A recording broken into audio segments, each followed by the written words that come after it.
올해 상반기까지만 해도 그렇게 아크 ETF와 돈 남은 누나라고 불리우는 캐시우드에 대해 많은 사람들이 추종을 하고 찬양을 했었는데 요즘 아크의 분위기는 그렇게 좋지만은 않습니다. 왜 그런지 한번 같이 생각해보고 그럼 아크 ETF들에 대해 어떻게 투자를 해야 할지 함께 고민해보는 영상입니다. 지금 이 기사는 기관 투자자들이 아크 ETF 중 가장 대표적인 ETF인 아크K의 풋 옵션을 올해 중순 들어서 엄청나게 걸고 있다고 말해줍니다. 많은 사람들이 아크K에 대해 실망을 했습니다. 제 영상을 보시는 많은 분들도 아크K가 되었든 아크G가 되었든 어느 정도 투자를 하고 계실 것이라 생각됩니다. 아크K가 가장 대표적인 아크 ETF이니 아크K 위주로 설명을 드리겠습니다.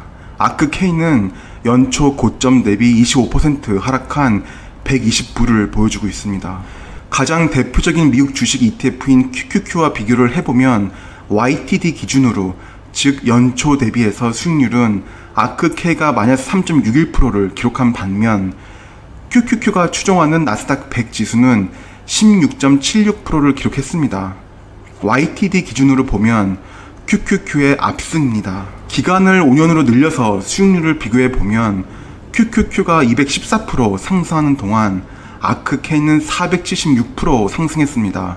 그리고 그래프를 잘 보시면 상승장에서는 아크K가 더 상승을 하고 하락장에서도 아크K가 더 큰 폭으로 하락을 합니다.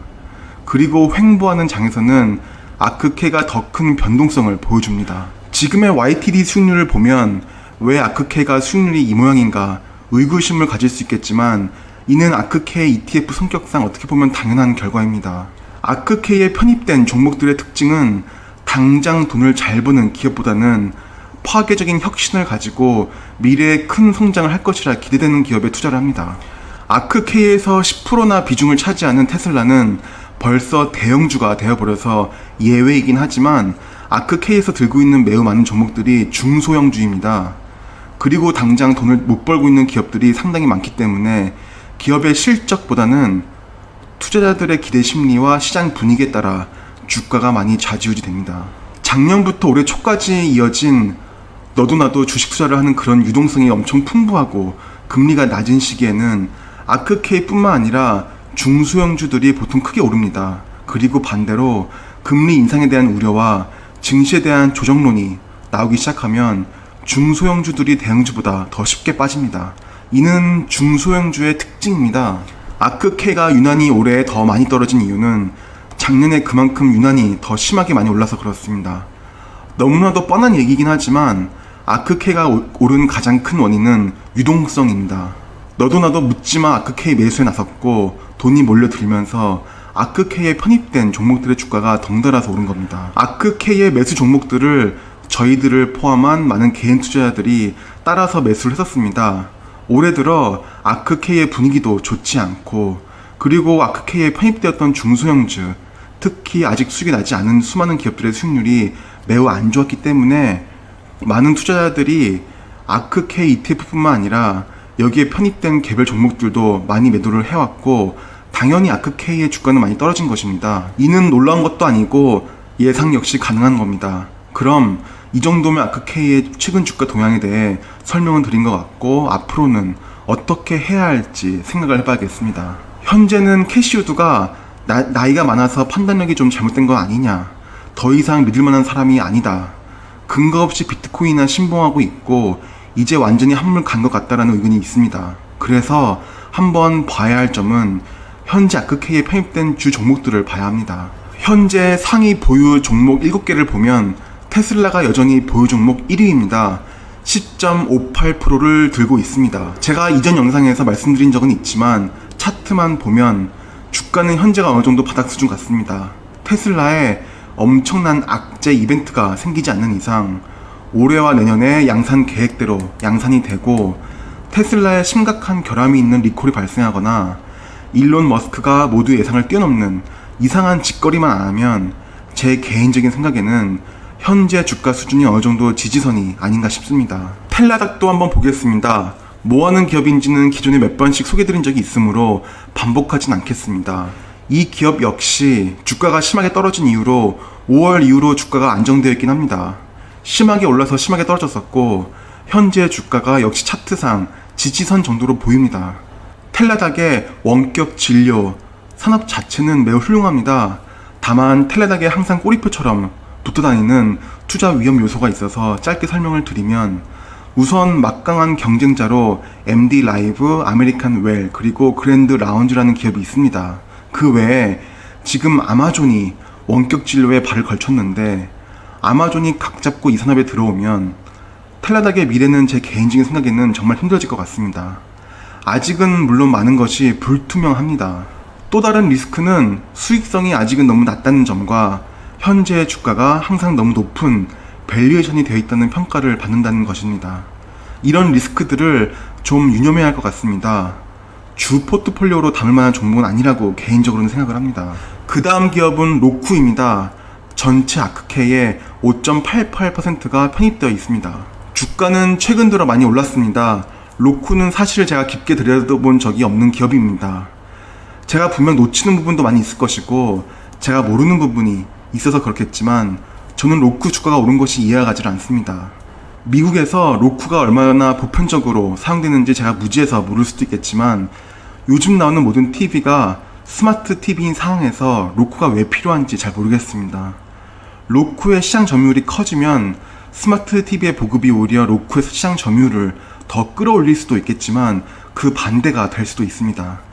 제가 잘 모르는 종목이라 감히 이런저런 얘기를 못 드리겠지만, 미래의 다양한 변수에 따라서 로쿠 종목은 더 좋아질 수도 있지만 정말 안 좋아질 수도 있는 불투명한 미래를 가진 종목이라고 생각합니다.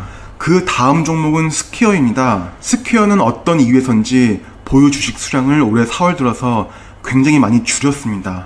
수익 실현 차원에서 그렇게 했을지도 모르겠습니다. 워낙 평단가가 올 초까지만 해도 겨우 24불이었기 때문에 10배 이상의 수익을 실현시킨 것입니다. 주가는 꾸준히 천천히 올라가는 추세인데 사업 성격상 장기적으로 스퀘어의 주가는 좋을 것으로 생각합니다. 워낙 인프라를 깔고 들어가는 사업 구조이고 시장 점유율도 계속 높아지고 있기 때문에 매출은 점점 성장하는 사업 구조라고 생각합니다. 또한 한번 인프라만 깔면 순이익률은 올라갈 수밖에 없는 사업 성격도 장점으로 보입니다. 그 다음 기업은 줌입니다. 줌은 저 개인적으로는 별로인 것 같다고 생각하는 기업입니다. 줌의 주가는 천천히 빠지고 있습니다. 아크케이가 계속 이 종목을 매수하고 있는 동안 주가는 천천히 빠지고 있었으므로 평단가 자체 기준으로 보면 현재 주가가 평단가보다 약간 낮습니다. 한마디로 아크는 이 종목에서 손실을 보고 있는 것인데, 저 개인적으로는 왜 줌에 이렇게 집중 매수를 해왔는지 잘 이해가 가지 않습니다. 뭐 어쨌거나 저보다는 더 많은, 그리고 더 현명한 생각을 하고 있는 아크의 포트폴리오 매니저들이 이런 투자 결정을 내렸을 것이라 생각은 합니다. 업무적으로는 제가 줌 써본 일이 없고 주로 마이크로소프트 팀즈나 아마존 차임스, 웹엑스, 구글의 행아웃을 써봤는데, 줌은 제가 하해 상담소라고 구독자분들과 대화할 때만 써봤는데, 제 경험에 의하면 줌의 유저 인터페이스가 많이 구립니다. 일단 업무적으로는 마이크로소프트나 구글, 아마존과 경쟁이 불가능합니다. 마이크로소프트와 구글, 아마존은 자체 클라우드를 기반으로 회사의 업무를 동시에 처리할 수 있습니다. 가령 제가 마이크로소프트 팀즈를 통해 화상회의를 하며 동시에 애저 클라우드의 파일들을 같은 프로그램 내에서 불러들여서 공유하면서 회의가 가능합니다. 줌은 영세한 기업에서는 사용할지 모르지만 큰 기업 고객에게는 적합한 툴이 아닙니다. 뭐 그냥 제 생각입니다. 줌의 기능은 제가 생각하기에는 그렇게 혁신적이거나 독보적이지 않고 그냥 코로나 팬데믹 시대에 반짝 인기를 얻은 거 아닐까 하는 생각을 경험에 빗대어 말씀드려 봅니다. 그럼 앞으로의 아크는 어떻게 될지 생각해 봐야 합니다. 2020년 초 대비해서 대략 주가는 3배가 올랐습니다. 아크K에 편입되어 있는 종목들의 실제 실적이 3배나 올랐을 리는 없고, 기업 가치가 팬데믹 상황으로 인해 갑자기 3배나 오르지는 않았을 텐데 주가는 3배나 오른 것입니다.